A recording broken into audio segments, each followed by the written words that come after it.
Students, whatever homework is given to you, you have to submit it on the very next day between 8 am to 1 pm to the given WhatsApp number, and it is compulsory to submit your homework as your attendance will be marked on the basis of your submission. कविता 5 चंदा मामा। द्वारिका प्रसाद माहेश्वरी द्वारा लिखी इस कविता में बताया गया है कि बच्चे चंद्रमा से कैसे बातें करते हैं। वे चंद्रमा को देखकर तरह तरह की कल्पनाएं करते हैं। एक माँ जब रात को अपने बच्चे को सुलाती है तो बच्चा कहानी सुनने की जिद करता है।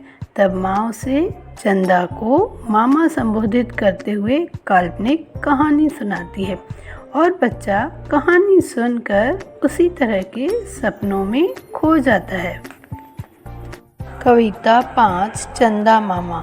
चंदा मामा आ जाना, साथ मुझे कल ले जाना, कल से मेरी छुट्टी है, न आए तो कुट्टी है। कवि चंदा मामा से बातें करते हुए कहते हैं कि हे मेरे प्यारे चंदा मामा, तुम मेरे पास कल आ जाना और मुझे अपने साथ लेकर जाना, क्योंकि कल मेरे स्कूल की छुट्टी है। मुझे स्कूल नहीं जाना है। मैं कल तुम्हारे साथ चलना चाहता हूँ।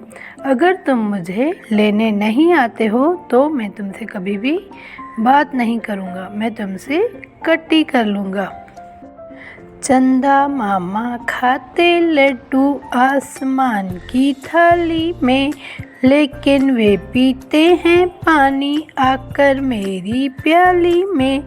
आगे कल्पना करते हुए कहते हैं कि चंदा मामा के पास आसमान जैसी बड़ी विशाल थाली है जिसमें वो लड्डू खाते हैं, लेकिन जब उन्हें प्यास लगती है तो वो मेरे पास मेरी छोटी सी कटोरी में पानी पीने के लिए आ जाते हैं। यानी चंदा मामा बच्चों के दिल के बहुत करीब होते हैं और बच्चे उनसे बहुत प्यार करते हैं।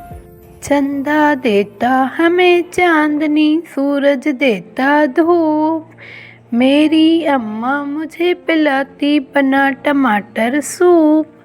बच्चों, चंदा हमें क्या देता है? चांदनी। चांदनी मतलब शीतलता, ठंडक। जब रात होती है चंदा मामा आता है और चारों तरफ अंधेरा होता है, हल्की हल्की चांदनी रात होती है। उस चांदनी रात की ठंडक में सारा विश्व सो जाता है और जैसे ही सुबह होती है तो सूरज आ जाता है और सूरज हमें क्या देता है? धूप। धूप यानी प्रकाश, रोशनी। और सूरज के प्रकाश में सब लोग उठकर अपना अपना काम करते हैं।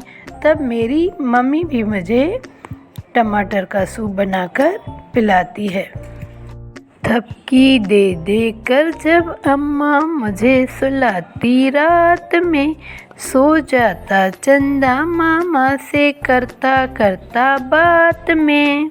कवि आगे कहते हैं कि जब शाम को सूरज ढल जाता है और फिर रात को चंदा मामा आ जाता है, तब मेरी मम्मी मुझे बड़े प्यार से थपथपाकर सुलाती है और मैं चंदा मामा के साथ बातें करते करते सो जाता हूँ।